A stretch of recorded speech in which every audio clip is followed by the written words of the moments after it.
Welcome. You're listening to The Aligned Self, Conversations in Creating a Conscious and Abundant Life. This is Daniel Denovi. I'll be your guide and host. Let's see just where we can take this.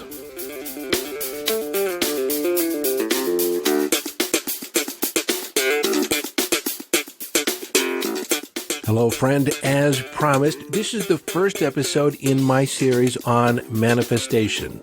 Manifesting 101.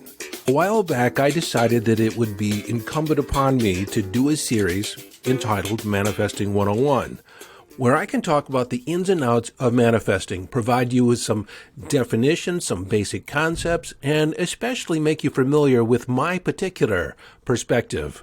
So as I talk about the manifesting process, law of attraction, energy, there is a framework by which you can understand where I'm coming from. Most people's introduction to law of attraction and manifesting, creating your reality, came from the movie The Secret. And then there was, I guess, a follow-up book called The Secret. And The Secret is no real secret. It talks about the law of attraction, that your thoughts create things, that your thoughts give rise to manifestations in the universe. This idea, the concept of the law of attraction, has been around easily, at least in print, for over 150 years. And if you want to go back even further, we could point to the Bible, where Jesus was recorded saying, recorded in print, that is, he was recorded saying, "Ask and you shall receive. Knock and the door shall be opened unto you." Now, this doesn't specifically talk to the principle of law of attraction, but it does point to the idea that we can manifest what we want in the world by asking for it, by directing our thoughts, by being open to receive. Because frankly, if you knock on a door, you're expecting someone to open it, are you not? That someone is on the other side? Well, in this first episode, I'm going to talk about the process of manifesting, what it is, what it might not be, and kind of give you an introduction to what will follow. Now, I realized, too, as I began recording this, that it would be helpful for me to create a checklist, a handout, a little guide. Because I don't know about you, but I find it helpful to actually hold something in my hand, to look at it and read it. I like the printed word. I love podcasts. I love to hear things. But when I solidify that by also referring to something that's printed out, it actually makes the lessons, makes the message a lot more real for me. So I'm going to write this. I haven't written it yet, and I don't know when you're going to get to this recording, get to this audio message, but it might be already created. It already might be manifested in physical form. So at any rate, go to yesdaniel.com and you'll either be able to get on a wait list or actually get the guide downloaded right to your inbox. Also, there's one other thing I wanted to mention before I get into the message today, is that I'm not sure exactly how many episodes there's going to be. I have an idea that there's going to be 5 to 6, but there might be more. I'm just going to be open to the universe downloading information to me, prompting me to record something else. So the intention, at least on my end, is to have a series, the next series of episodes, all be about manifesting, law of attraction. So you might be asking, who am I to be talking about the law of attraction and manifesting? Yes, who am I indeed? Well, I'm a peak performance coach. I actually, for a living, I assist people in getting from here to there, actually manifesting the impossible, manifesting a high performance expression in their life and business. I've been a long-term meditator. Now, I have to tell you, when I say long-term, it's been well over 30 years that I've been a formal meditator.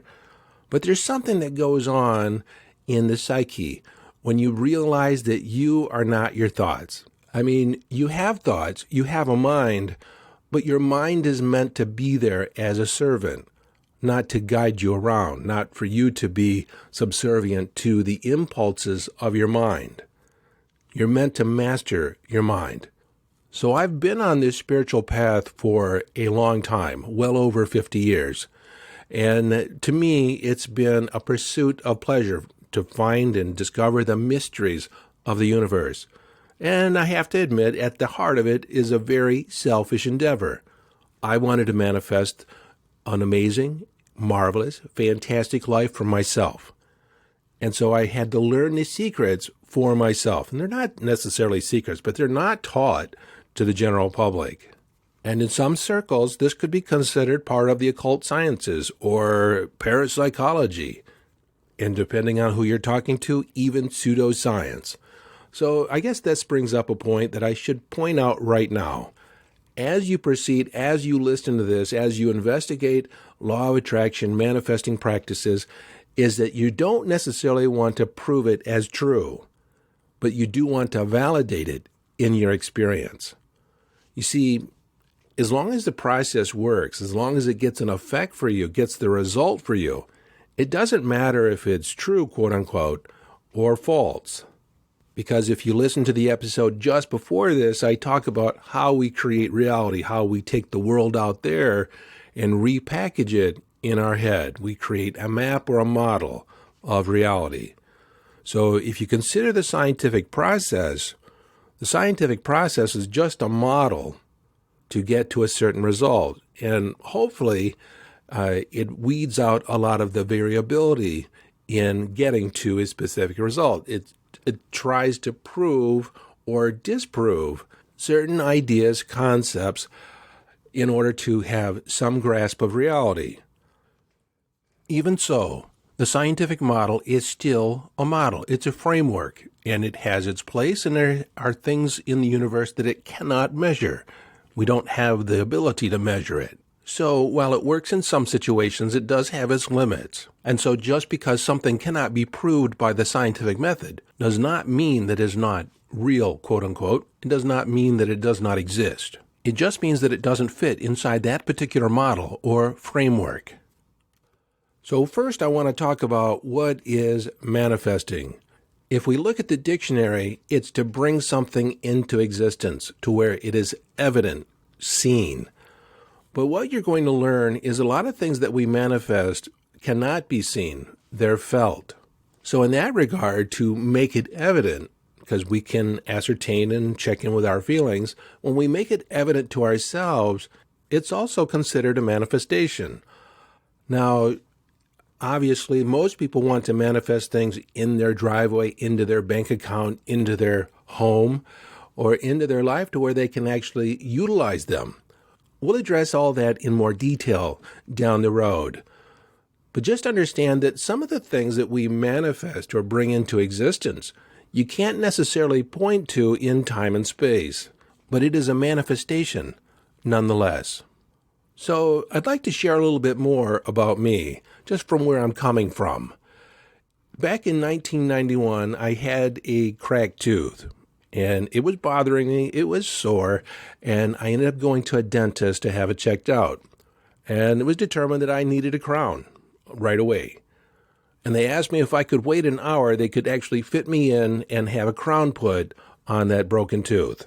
So I'm in the chair, and they give me the shot of Novocaine, and they said that, they'll come back in 5 minutes, and it should be thoroughly numb so they can start drilling. Well, they come back, and they start drilling, and I can feel it. I can feel the drill. And they said, oh, that's not right.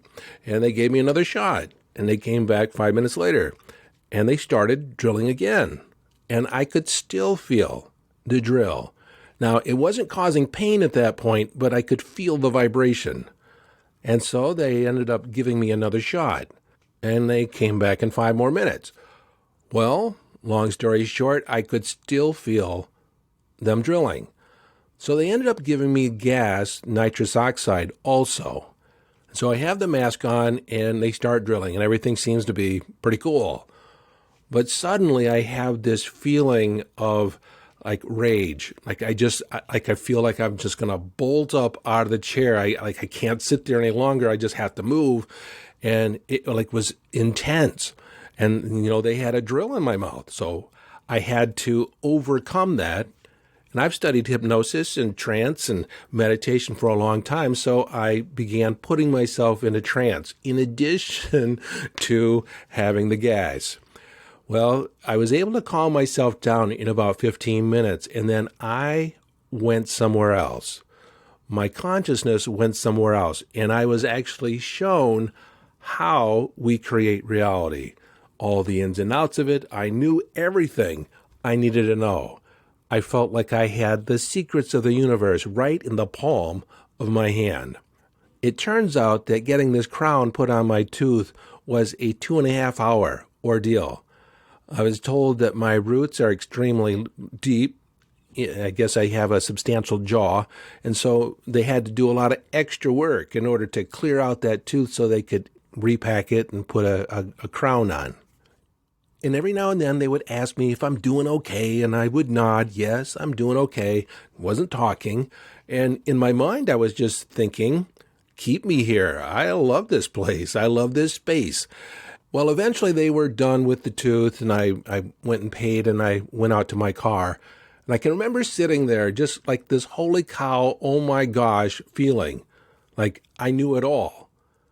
And as these things typically go, when you have a mystical experience and get back into the normal flow of life, the flow of quote-unquote normal life, a lot of these mystical ideas, this mystical insight starts to drift away. I was losing contact with it. It was harder and harder to remember. Yet I knew in my heart, in my being, that I got the download. I knew the information. Yet it wasn't necessarily available. And then I spent the next 20 years reclaiming that information. And so as a consequence, I have a particular point of view. And it's in alignment with a lot of the things that you can read out there, the things that you can glean from other sources. But there might be some things in here that you might not hear anywhere else, because I do have a particular perspective. And one of those perspectives is, why are we here? Why do we incarnate? Now, you've probably heard we are a spiritual being immersed in the human experience, and that is absolutely true. But why would we incarnate? What would be the purpose of incarnating in a physical form? If we were already aspects of God, Goddess, all that is, why would we be in a physical body? Well, I see the purpose of our life is to expand God's awareness, God's Goddess, all that is, awareness of itself. So if you were consciousness, or if you were God, Goddess, all that is, and in your self-awareness, you knew everything. You were the infinite. You were the Alpha and the Omega and everything in between. But you knew that there was something more, something possible that lied just outside of your current state of awareness. What would you do? How would you set about to come to know yourself?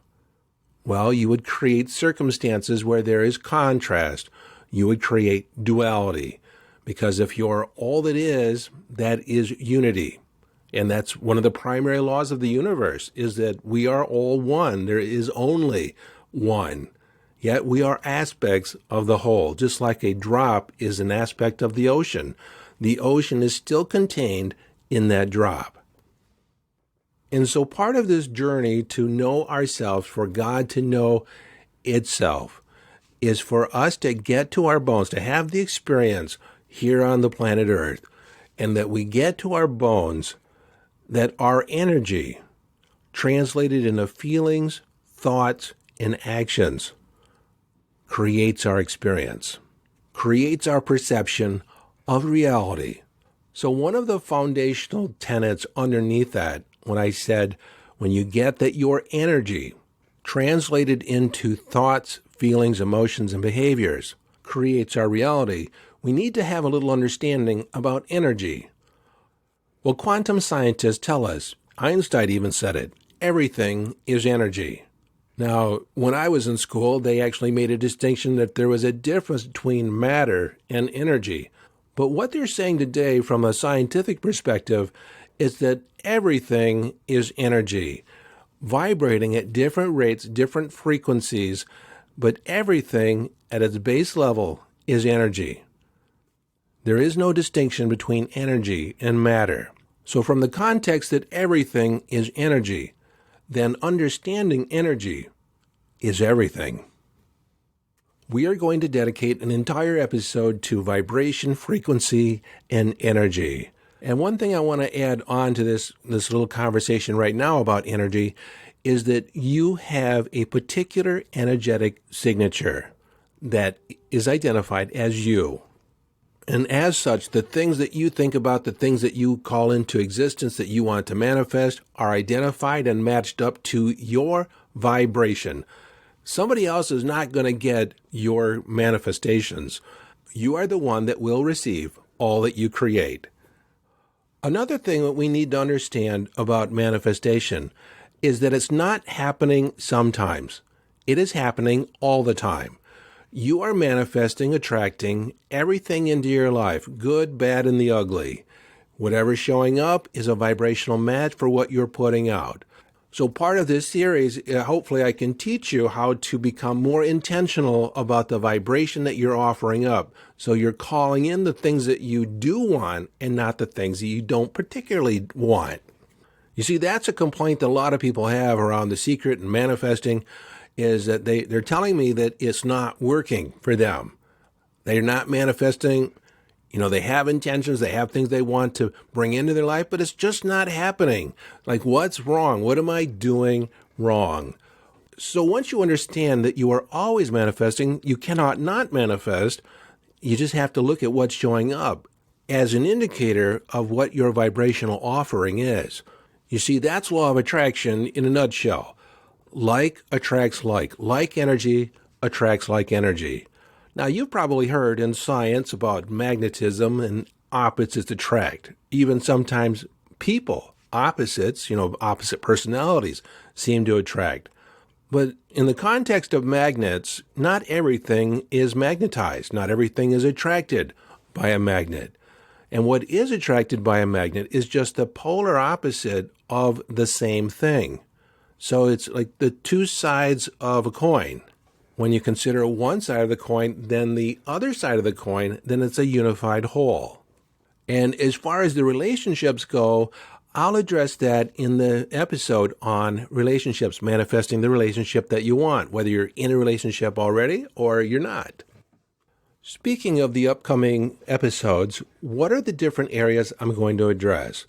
Well, like I said, I'm going to address frequency, vibration, energy, which is one of the areas of manifestation that's in our control.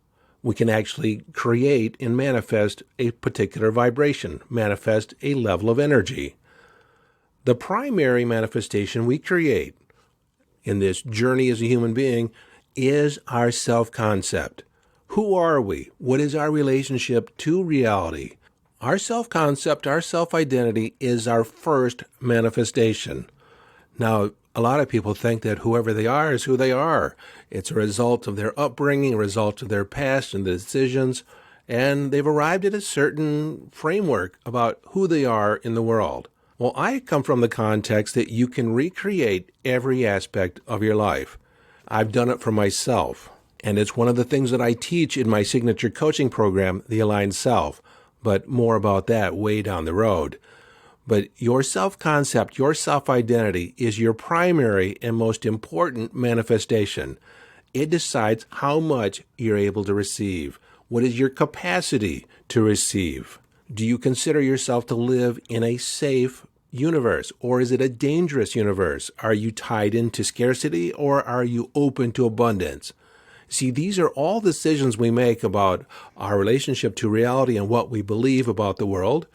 And our self-concept is the amalgamation of our beliefs, our priorities or values or guiding principles, and then the habits and the behaviors that we've adopted. Now, most of these ideas about ourselves have been handed to us. We've inherited it or we've adopted it from other people's perspectives about who we are and who we can be. Well, I'm telling you that you can be anyone you want. You can be any way you want in the world. For the most part, who people know themselves to be has been generated from the outside in. Outside perspectives, other people telling us who we are, what's possible. Your real power comes when you get to choose who you are for the world. Who are you going to be? What behaviors do you want to have? What personality attributes? What do you choose to believe about the world? Who do you choose to be? Again, it's not given by your past. It's who you decide you want to be right now. And you continually recreate yourself every day. The problem with most people is they basically take what they created yesterday and drag it into today and then push it out into the future. So if it's not been evident so far in my description of the self-concept, the other things that we manifest are our thoughts, where we choose to put our focus, our emotional set point, what we are feeling at any given moment. And this is a concept that sometimes confuses people.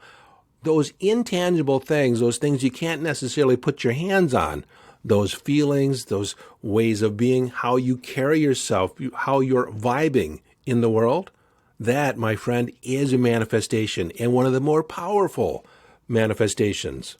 And again, you're here to get to your bones that how you utilize your energy and translate it into emotions, feelings, thoughts, behaviors creates your reality. And then you take responsibility for that. When you accept that you're the captain of your ship, then you can create anything in your experience. The ceiling to your potential in that domain is determined when you say, I can't. The other things that we manifest as a result of managing our self-concept and our energy are the events and circumstances in our life. The people that are in our lives, we draw them to us. And also, when they're in our life, how we perceive them is a manifestation. Sometimes we think that people are acting a particular way, but we're attracting that behavior out of them. And again, we'll talk more about that when we have the episode on manifesting relationships.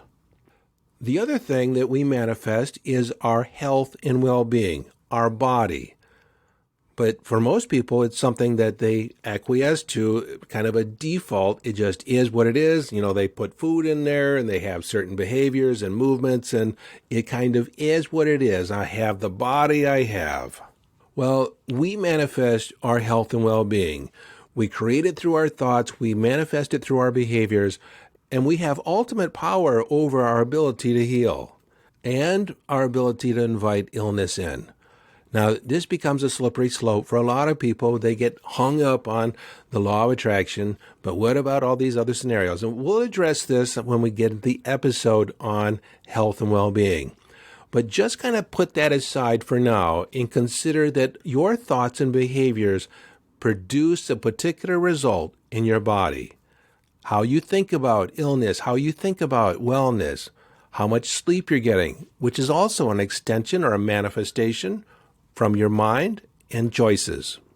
So we'll have episodes addressing all those major components, but we'll also have episodes on some of the nuances of manifesting, the nuances of cultivating different perspectives, different mindsets, different intentions. How do you hold that?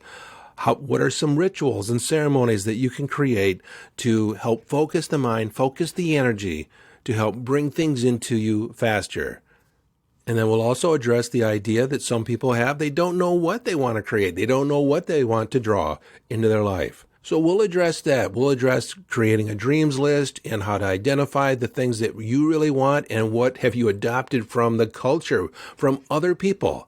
And we've adopted a lot from other people, ideas from the advertising world for, what is an ideal life. You'll get to hone in and discover and decide for yourself, what is it that you want to create independent of outside influence? And sometimes it's a lot less than you think. And other times it's a lot more than you've considered. Now, as I bring this first episode to a close, I need to say this, that everything that I've done, every episode I've talked about in the Aligned Self is all about manifesting. It's all about creating the life that you want, taking charge of your life. And so even though this is going to be a series specifically talking about the manifesting process, each and everything that I do, each and everything that I talk about on the Aligned Self is connected to manifesting, creating the life that you want. The Aligned Self talks about aligning your heart with your mind and your body, living an expression that is congruent with who you want to be, also with a sense of integrity, not from a moral standpoint, but the sense of an integrous whole, complete, and perfect. Imperfectly perfect. So hang on to your hat. We're about to take off. This is the first stop along the way of a whole series. And I suggest strongly you go to yesdaniel.com. and sign up for the workbook, the worksheet, whatever I'm going to produce, so you have something in your hands, tangible, that you can refer to again and again. So until next time, this is your friend and host, Daniel Danovi, urging you to follow your bliss, live your life from inner signals, be inner directed as you engage in the epic adventure.